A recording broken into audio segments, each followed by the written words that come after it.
Looking for one place to find all the gear you need? Then Ballard-Inc.com is what you've been looking for. With over 30 years in the industry and 22 years selling high-quality products, we've got you covered. From mower gear, trailer racks, mower blades, safety gear, and more, you'll find everything you need to maximize your efforts and protect your gear in one place. We are constantly bringing you new products to make you effective, efficient, safe, and profitable. Make sure to use Brian's 10 to save 10% at checkout. We've made our website even better and easier to use, so head over to Ballard-Inc.com today and gear up. We appreciate the support and hope you have a great season. Hey guys, Corey Ballard here with Ballard Products. We appreciate all the support and all you Brian fans. You guys used over 6,000 codes last year, so make sure you use Brian's 10. You'll save 10% off everything on the website. We've got tons of great products to make you more efficient, effective, safe, and hopefully profitable. Again, we appreciate it. Hope you guys have a great year. Make sure you're putting Brian's 10 in at checkout. Save that 10%. Thanks and have a great 2022.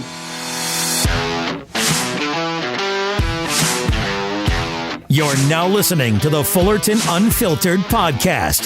Straightforward, no nonsense business advice. Completely unfiltered. Grow your business. Grow your life. Now, here's your host, Brian Fullerton.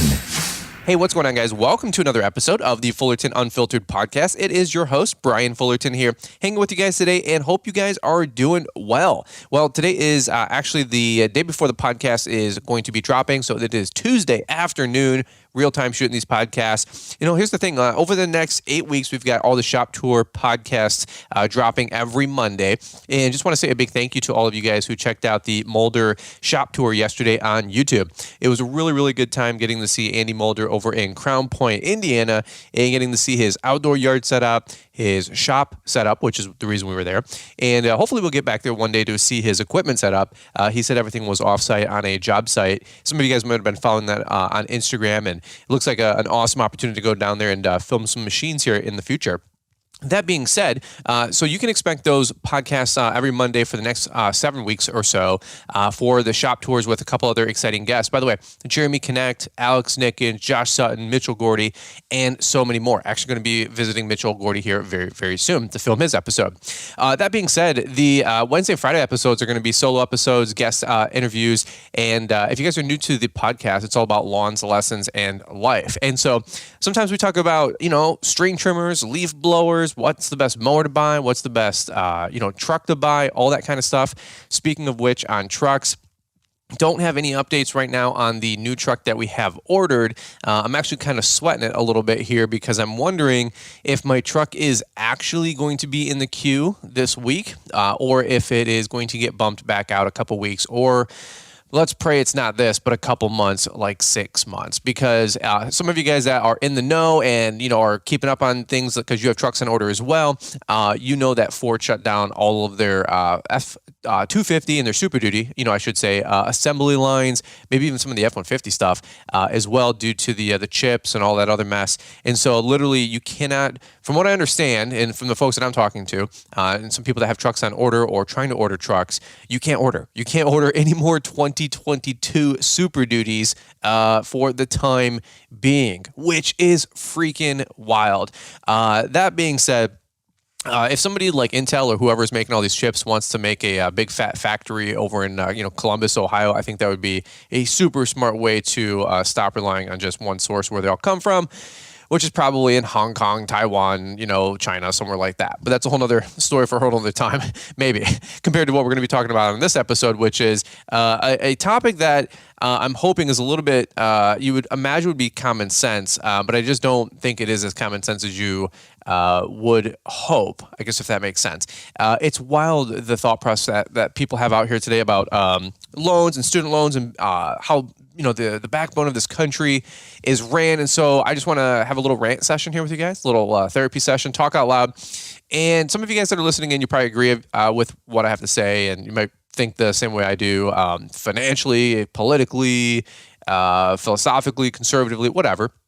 some of you guys thought you might be on the fence and be like, hey, I've never really heard somebody really talk about this before, debate this back and forth. And then other folks, very, very, very small minority, are probably against what I have to say. And that's fine too. We welcome everybody here. Like I said earlier, it's Lawn Dustin's life. We talk mostly about lawn care, but besides the F-250 situation or F-350 that I have on order, I can't really solve that problem. But I got a solution for some of the problems that we're having today, right now. And we're going to talk about the student loan situation.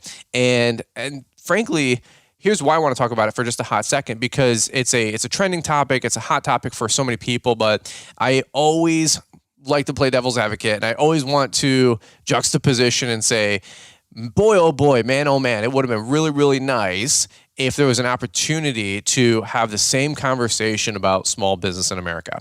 Now, I'm not really trying to pull for anything here or stretch anything here or trying to get my way or anything like that, because I do see both sides on so many topics. I'm actually socially pretty moderate, or whatever you want to say. Like, we have friends that have alternative lifestyles. There's a bunch of different things out there. That's fine. That's cool with me. Like, for the most part, my personality, my wife and my values, we don't care. Go do you. Just don't put that on my kids, right? Don't make me conform to what I have to do or say or call you by, okay? And I don't know why that would be a controversial thing in this world today. But here we are in 2022 where we're living in like 1984 in like the Twilight world half the time, right?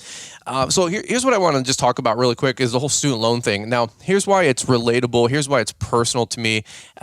Is that when I was 19 years old, I took over Little Caesars franchise store.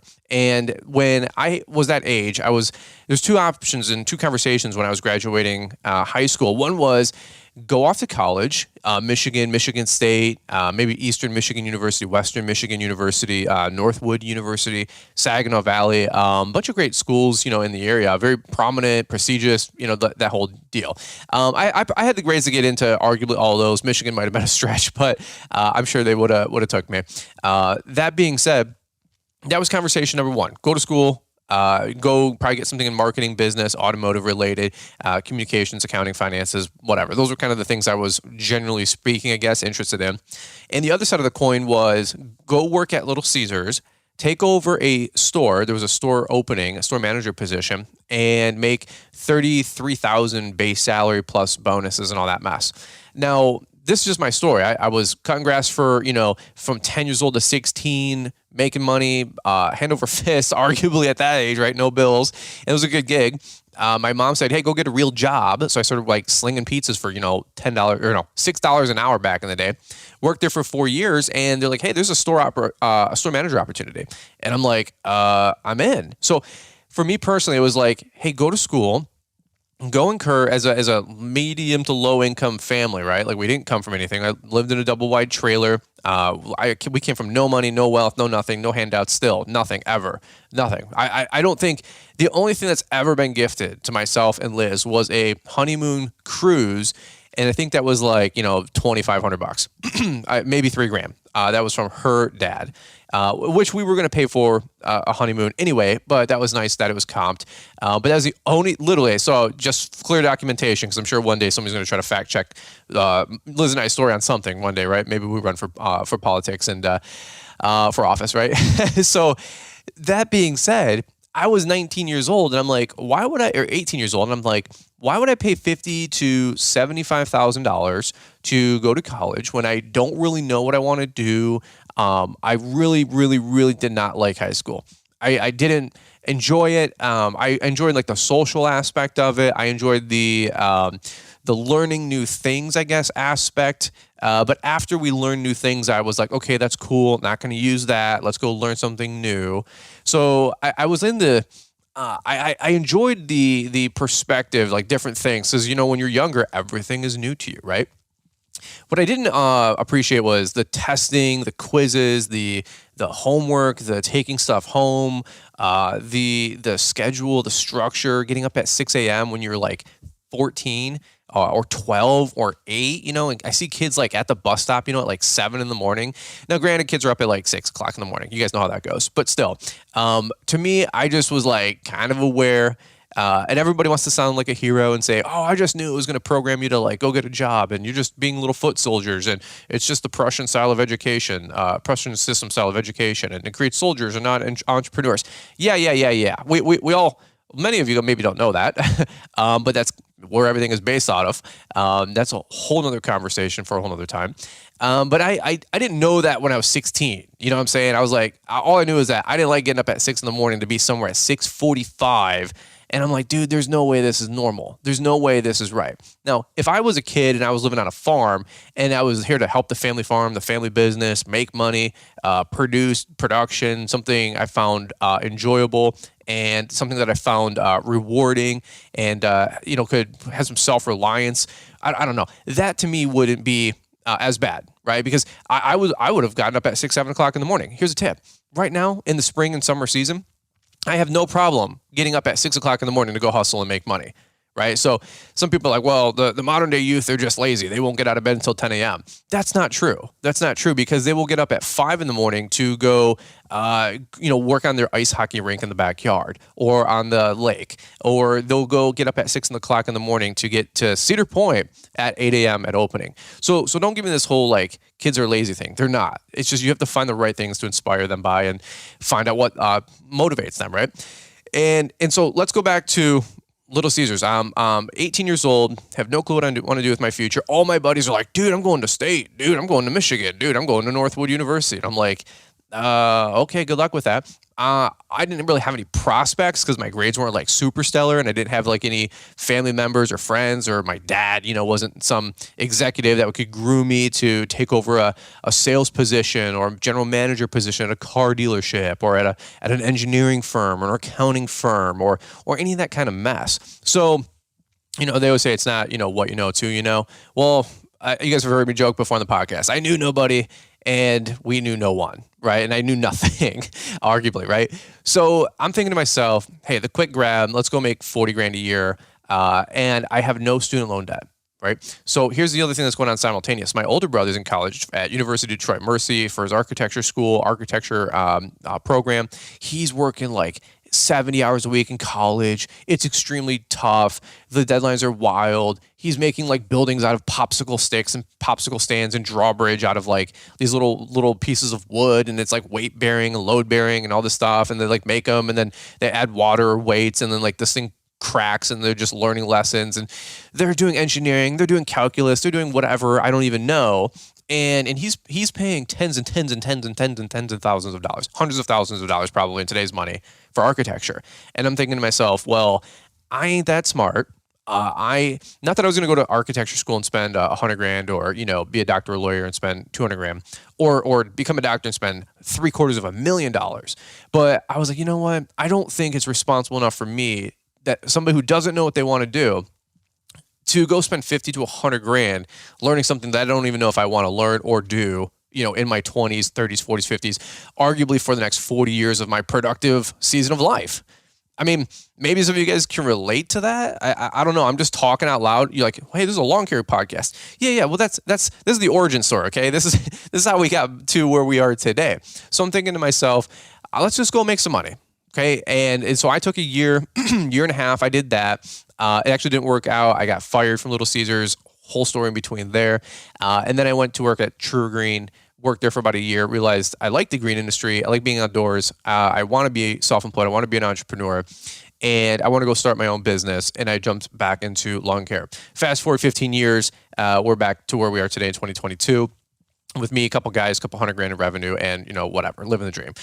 Okay, so here's what I wanted to talk about is the student loan crisis. Like, if you guys can see where I'm at, I get where people are borrowing money to go to college, and I don't want to like do this whole lengthy podcast comparing the investment to going to college versus the investment of just not going to college, right? Because I think arguably anybody, if we just shot it straight for a quick minute, almost anybody would agree that going to college is going to be a better return financially over the long haul than not going to college, right? A high schooler is going to make with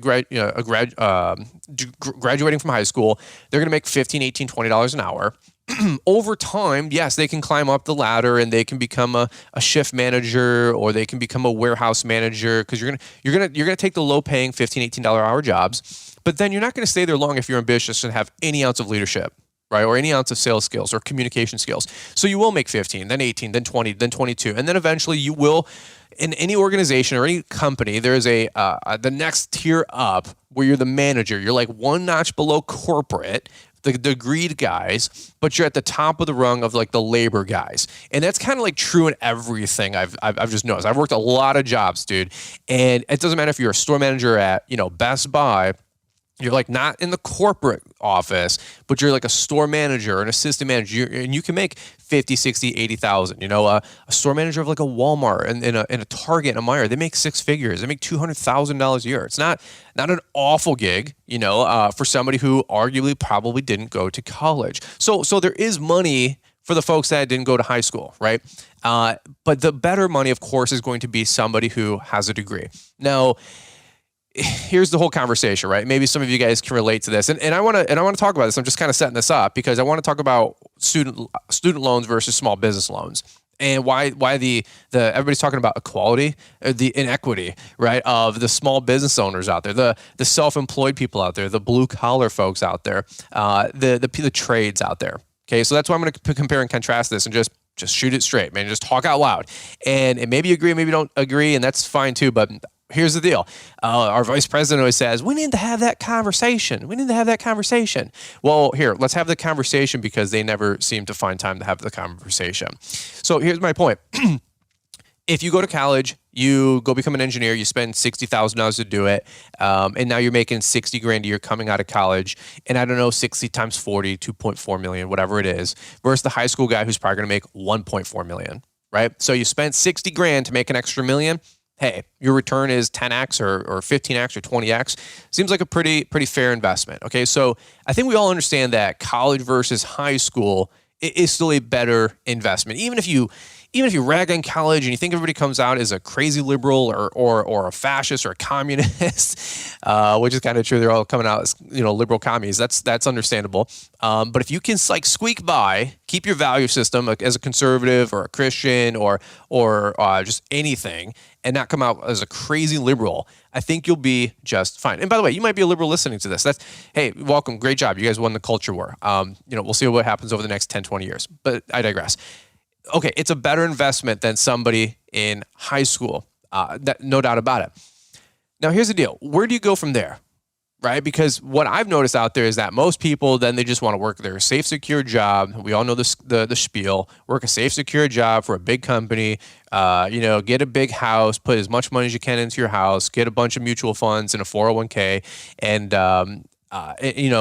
eventually maybe retire at 65, maybe 68 if you want to just like totally push your Social Security Administration out. That way you get the full payout. That $1,800 is a lot better than $1,100. I mean, after all. And then you got the other people, well, get out at 62 because, if you don't take your $1,100 for that extra 5 years, you gave the government, an extra $55,000.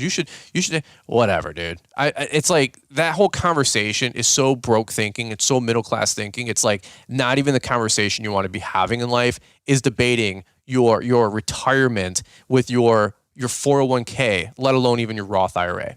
Okay, that's so average middle class thought process.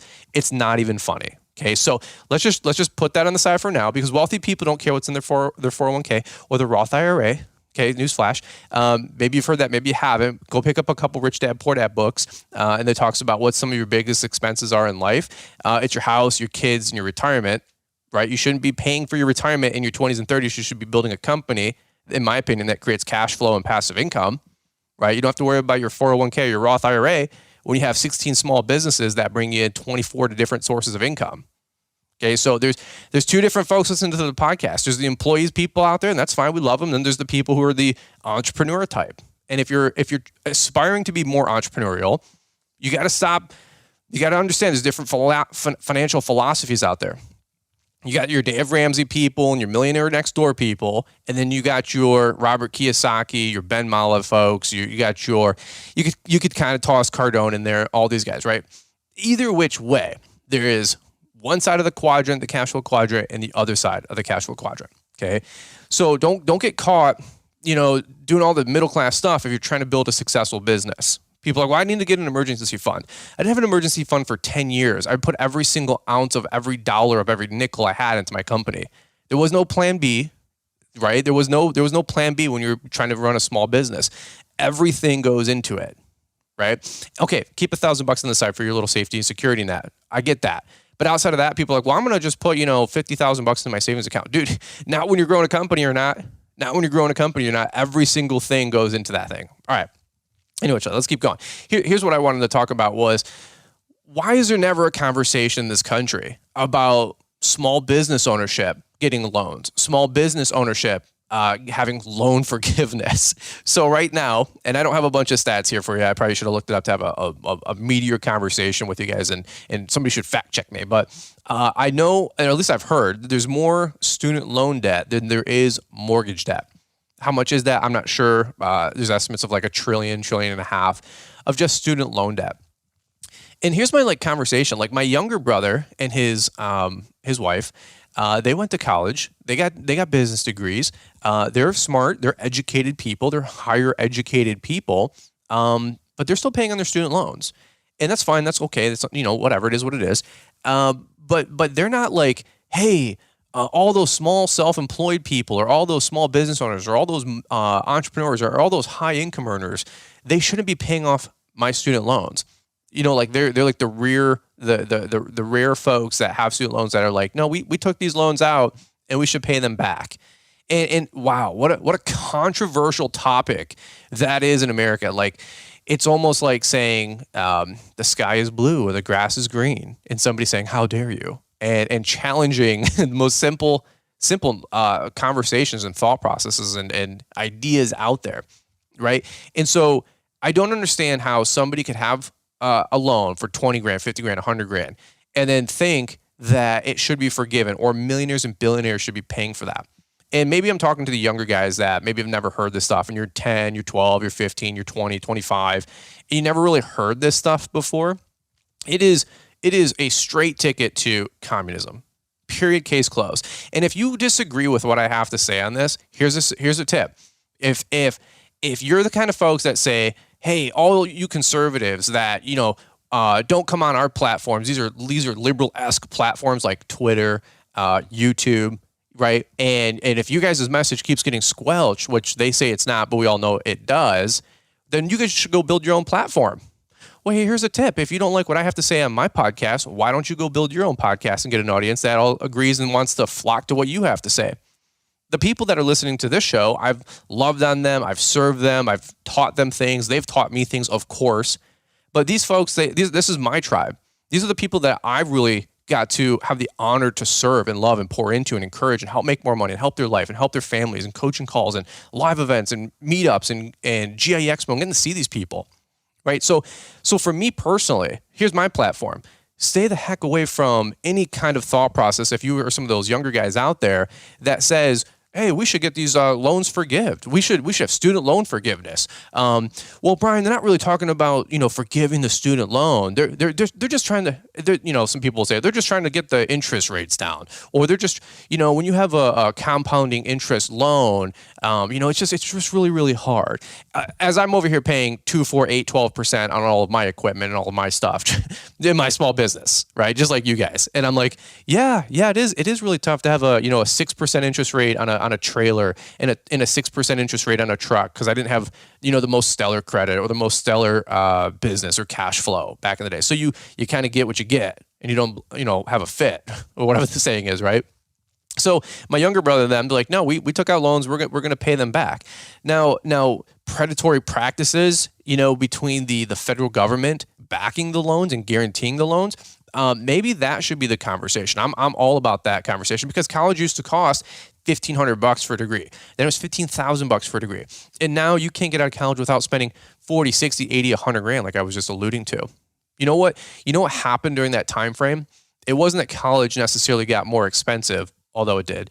It's the fact that the U.S. government started backing and guaranteeing those loans, right? So if you're a college, what are you going to do with a good conversation, a good Google would be, what is a third-party purchase? And it's not exactly what this is, but at the same point, Google a third-party purchase. That's when somebody else is buying something for somebody else with somebody else's money. I.e., take a politician. He's using tax dollars to fix the roads that he's never going to drive on. He's using other people's money to give somebody else something with something he's never going to use. It's a third-party purchase. And when I learned what a third-party purchase, honestly, at about 18, 19 years old, I learned and understood more about politics and finances and the government than arguably almost anything else I had to really learn, other than like the party's platforms, which stop thinking conservative and liberal, stop thinking Republican or Democrat, go to the party's platform, and you'll really see what those parties and the candidates really believe. Not what they say, but what they really believe or what they're supposed to adhere to. Okay. So other than the party platform, I learned what a third-party purchase was, and it just started making so much sense all around, everywhere. How deals are made, why things, suck that the government always buys, unless it's a building, a government building. You ever see an ugly government building? No. Ballard Innovative Products is a full line of gear for the lawn and landscape professional. From mower gear, safety gear, trailer racks, equipment securement, equipment servicing tools, aerators, mower blades, X-blades, aluminum baggers, cleaning products, snow removal tools, and so much more to make you efficient, effective, safe, and profitable in the field. Be sure to check out the Ballard-Inc.com website to help dominate and elevate your business this season. With over 20 years selling accessories and 30 years in the business, they're sure they've got something you can't live without. Corey also said to tell you they appreciate the support and look forward to serving you this season, and to stay safe and keep grinding, friends. And oh yeah, don't forget to use Brian's 10 at checkout to save 10%. Here's what I wanted to talk about was the student loan thing. And people want to just forgive $1 trillion or $1.5 trillion.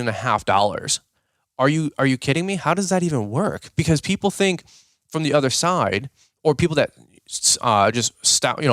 pronounce this nonsense, that just because you cancel a debt and you don't have to repay it, what you're actually doing is canceling out the lender as well. You're canceling out, one's an asset, one's a liability, right? You have this liability of a $50,000 student loan, but that $50,000 is on somebody else's balance sheet as an asset. So there's two parties involved in this conversation, and the government just wants to come through and axe out that loan so you don't have your liability anymore. But what about the person who took a risk? What about the person who lent you the money? It's just like anything else in life. Whether you took a loan out for a car or a home, why isn't there home loan forgiveness, right? Why isn't there new vehicle loan forgiveness, right? Why stop the conversation just at student loans?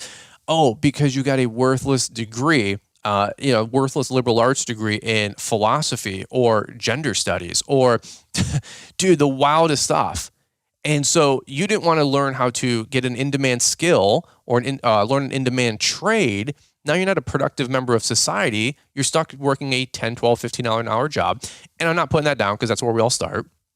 But you shouldn't be starting at a $15 an hour job unless it's a means to an end to get to a higher position in a company. You got to start somewhere, right? We all agree on that.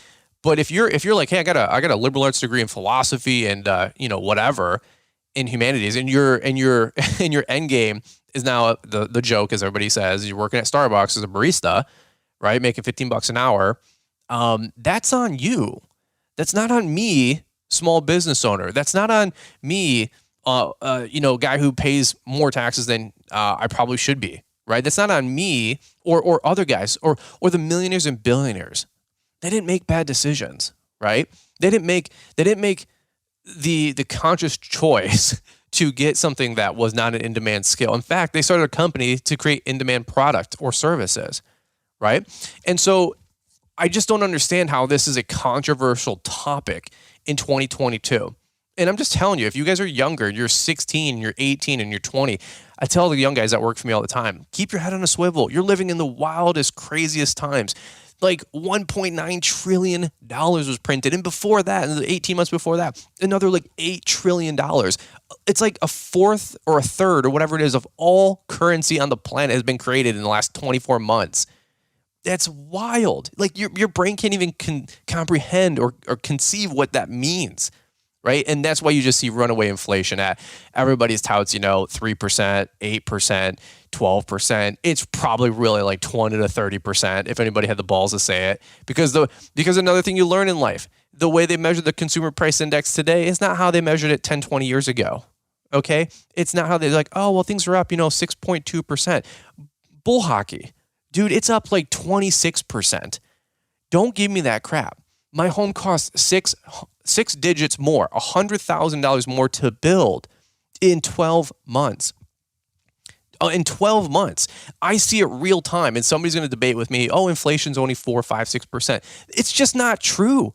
It's just not true. Just the cost to build our home. That's why we didn't build our home. We literally had it stolen away from us based on inflation, right? And that's what happens. The wealthy get the money first after they print the dollars, then it goes into circulation, it's diluted, we all get it, and now we're spending cheaper dollars to buy more expensive goods, right? And that's what happens. Literally, the wealth is stolen from you if you're a middle and lower income person, middle class and lower income person. That's how the rich get richer, and that's how the top 10 guys who are the wealthiest in the country had their wealth increased by whatever it was, $500 billion. And that's, hey, you know what? That's just the way the cookie crumbles. But you know what? There's some things that have to get fixed on both sides. I'm not going to deny that. Okay. Here's what I wanted to say. One other thing too is if you guys are having any conversation with this whole thing, like I remember with student loans, I remember during the political season of I don't know if it was 2020 or 2016, but Elizabeth Warren was at like some speech or whatever, and there's probably 12 people there. But of the 12 people there was a conservative guy who came up to her at the end and said, "I'm working 2 jobs to pay for my daughter's college education. She's just about to graduate, and we paid for this along the way, $50,000, let's say." And he goes up to her, and it's like a hot mic, and you can hear. She's like, "Oh, hi, how's it going?" And she's like all friendly, kissing babies, and then he like brings up this conversation of, "We paid $50,000 along the way. Are we going to get," because she was talking about student loan forgiveness and all this mess. And he goes, "What about us? We already paid, we did the quote unquote the right thing. We paid it off, or we're going to pay it off, or paid it along the way. Either which way, they paid for it. Are they going to get a kickback? Are they going to get a refund of the $50,000? And Elizabeth Warren's like whole face and demeanor, now she's in like defensive mode. Now she's playing politician where she never answers a straight question. And she's like, "Well, of course not." He's like, "Well, how is that fair? How are you going to give student loan forgiveness to all these other folks out there that and not reward the people who actually did the right thing, quote unquote, did the right thing, right? They paid for it, they paid into it, or they paid it off, right?"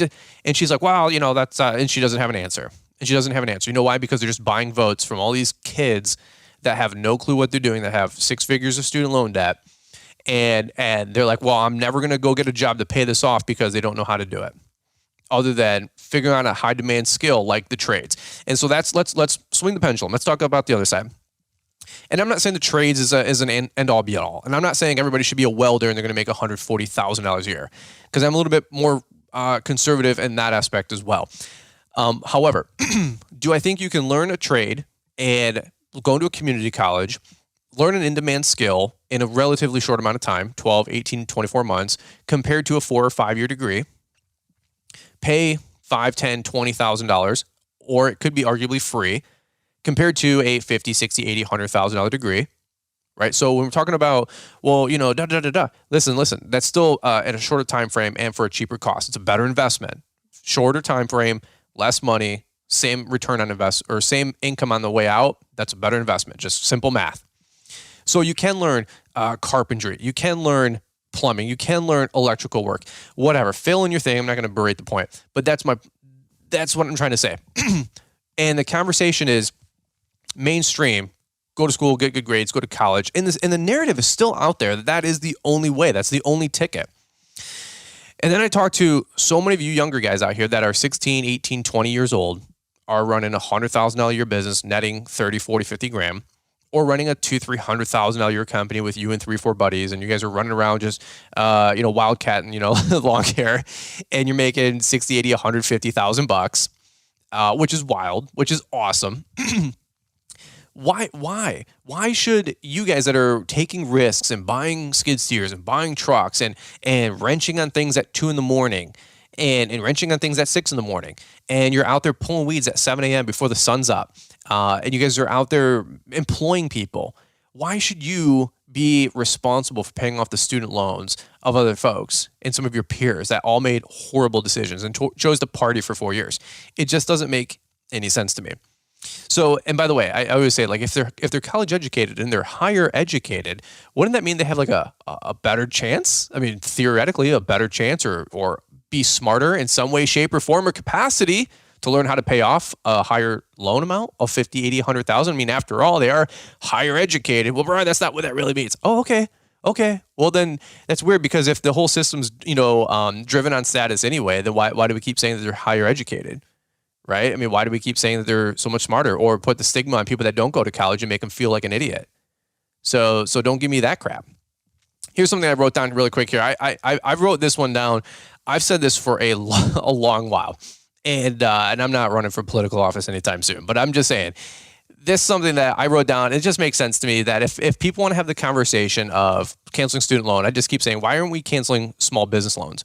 Why are we canceling? If the government's going to already write millions and billions of dollars of checks anyway, or take out lines of credit and credit card, all these stimulus packages, and we're just going to give out money anyway and helicopter money it all down anyway, why is the conversation never about small businesses? And I know the one lib out there wants to go, well, that's what the PPP and the EIDL. Okay, one time, a certain amount, 2.5 times 2 months of gross revenue that could only be used for payroll and like the simplest of things.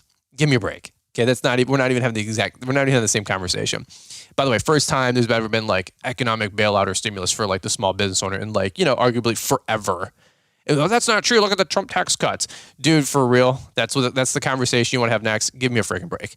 And don't even get me started, because that helps more middle class people across the board, not just the small business owners and the wealthy. Okay. But I wrote down a program here. This was my pitch. If I was going to run for office, I wrote down a small business loan forgiveness system. It was called the 54321 program. And I'm not giving you a pitch. I just was talking out loud. What wouldn't this be a fun conversation at 18 to have with a guidance counselor? It was another option. Instead of going to school, instead of going to college, instead of learning a skill that you don't want to do, or going to 4 more years of what you just spent 4 years doing that you didn't like, instead of just saying, hey, there's this like special small business loan. I called the 54321 program. I said, what if you were in business? If you stayed in business for 5 years, you hired 4 more people, 54321. If you stayed in business for 5 years, you hired 4 more people, and then 3 of them are there with you for at least 3 years or more. You had 2 years of double-digit growth. You qualify for one of 2 boosters, right? The first one is you get a $10K grant or forgiveness if you're under $100,000 in revenue, or you get a $100K grant or forgiveness if you are $1 million in revenue. I don't know. Imagine what that would do with people just trying to start up companies. The incentive structure to start up a company, hire people, provide jobs, make sure that you guys are stable, so you keep these people for 3 or 4 years. You have double-digit growth, right? So it's not like a flash in the pan, you're here today, gone tomorrow, because growing a company, not having a stable company, it's just not healthy for the economy, right? We want companies to continue to be here and to grow, right? And then I said, I wrote down some qualifiers. You get a 10%, if you grew double-digit growth, you have a 10% qualifying booster, which means you get 10% of whatever like the different tiers of revenue. One was 6 figures and one was 7 figures. Hell, you could do 10 million or above and give somebody $1 million grant. Well, Brian, you can't just get dude. If we could send whatever it was, like $400 billion or whatever it was to Iran, okay, you could infuse. Which we shouldn't be doing that, but and I'm not saying just because we did that we should do this, but I'm just saying if we can give $14 billion to Ukraine in a 72-hour turnaround, I'm pretty sure we can infuse small businesses of America and actually put ourselves first. Finally, put America first. Like it's just wild to me. Why couldn't we have, if you've been around 5 years in business, you have 4 people or more, you have 3 of them have been with you for 3 years or more, 2 years of double-digit growth, and then you get to pick one of a $10,000 or a $10,000 grant or $10,000 loan forgiveness, right? Or $100,000 loan or $100,000 forgiveness. You either get $100,000 or you get paid off $100,000. You either get $10,000 or you have 10 grand forgiveness. One of the two, a payoff or a free grant. Free is, relative. Brian, you're like, I don't want anything. I don't want anything. It's my small business. I don't want to hand out. I don't want to leg up. Yeah. I get it. What I am saying though is that there's every single other thing, and dude, every age group, every demographic, every race, everything, everybody else has something somewhere else for everything. Literally, dude, except for the small business owner guys. Right? You get tax write-offs. Okay. But you know what I'm saying? Why are we not incentivizing? And by the way, I'm sure somebody's like, well, Brian, you can't. The fallacy of your plan is this and da-da-da-da-da. Look, I get it. Here's the macro conversation. Why are we not talking about more people in the trades? Why are we not talking about more young guys and more young girls starting small businesses? Right? Marilyn Root's out there. She's killing it over in Maryland. Been in business for a handful of years now. Already employs 3 or 4 people, has 2 trucks. I'm sure she could use 10 grand as a loan forgiveness, or I'm sure she could use 10 grand as an incentive or a booster into her company to go put a down payment on a skid steer, or to go buy some more landscaping materials. I mean, doesn't that just make sense? I mean, Cameron's like over there, she's just kicking butt. She's rock and rolling. Why isn't there a small business incentive structure for her to continue to grow and make the economy better? Right? But we're going to have the national conversation to try to forgive $1 trillion in debt for students that made horrible choices, that partied for 4.5 years. By the way, when I was in school, not when I was in school, when I was starting my small business, my younger brother was in school. And guess who was putting every dollar he had into a small company? Me. Guess who was partying at Michigan State and literally burning couches? My younger brother. He's not a bad guy. Love him. Do anything for him. If somebody was like, hey, you see your brother's talking about you on the pod. Dude, it's not like that. My brother and I are tight.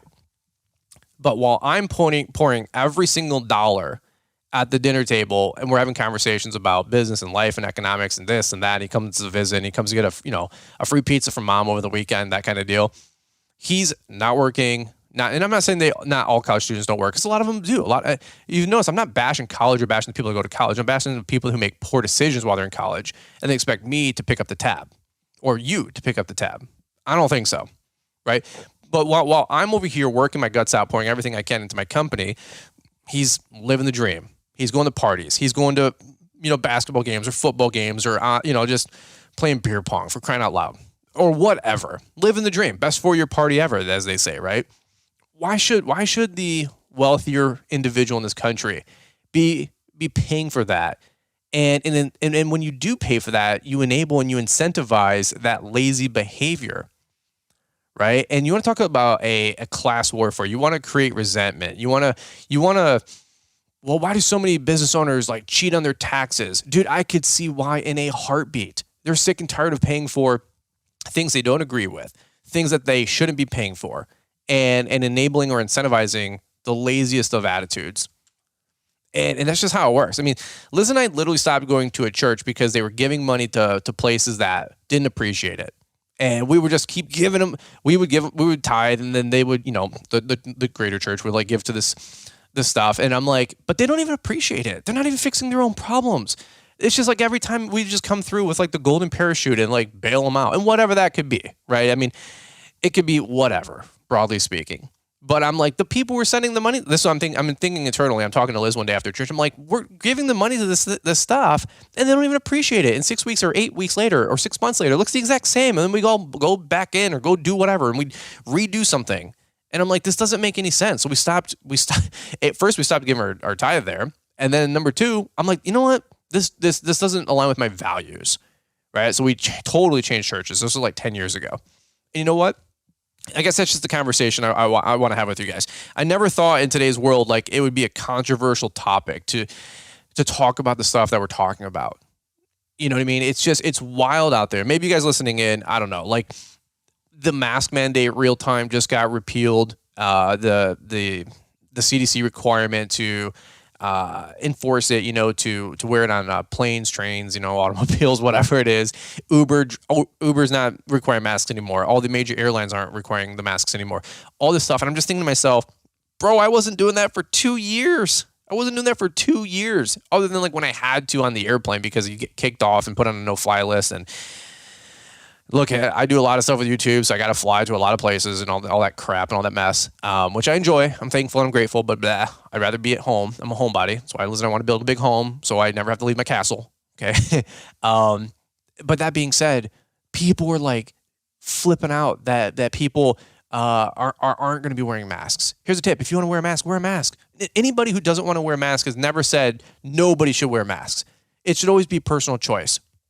Again, I guess I'm speaking out loud truth. And I guess, there's a lot of good sayings out there that like, if anytime you share the truth, people are going to hate you. And that's why the truth is true. It's like you can hear it, you can whatever to it, but you can't be neutral to the truth. You either love it or you hate it. Like it's gonna cut you or it's gonna infuriate you, whatever the things are, right? That being said, like it's the same thing with student loans. You took out a loan, pay it back, right? If a small business owner, if he doesn't pay his loan or his note, defaults, everything gets ripped away from him, right? Everything gets ripped away from him. His car gets repoed, his mower gets repoed, everything goes to auction. Like, by the way, if you don't pay your student loan, like, and we forgive it, okay, fine. Okay. We'll forgive your student loan, but you can't. How are you going to forgive the education, right? How are you going to forgive the partying experience? Are you still going to walk around as an engineer or a person with a small business or a business degree, Bachelor of Science degree? Are you still going to go try to work at IBM and make $60,000 a year?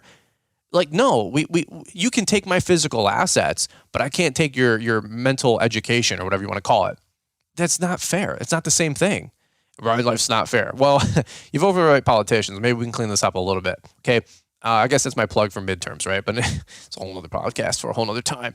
That's what I got. All right. I can't believe this would be a controversial topic today. Why isn't there a conversation ever about small business owner incentives or community incentives for the trades?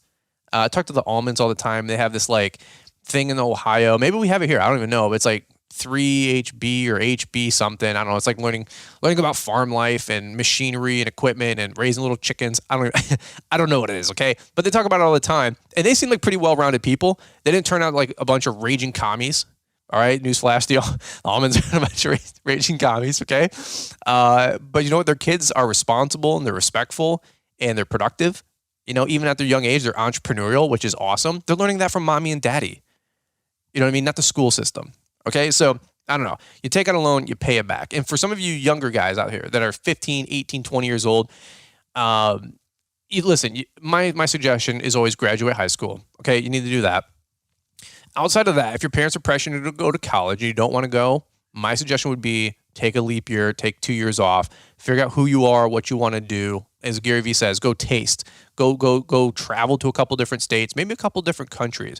Go work some $18 an hour job at Amazon, save up $3,000, go tour Europe for 3 weeks. Go save up another $4,000, go tour Australia for 3 weeks. Go, you know what I'm saying? Go taste, go smell, go touch, go see, go do, and then figure out how you want to live. Okay.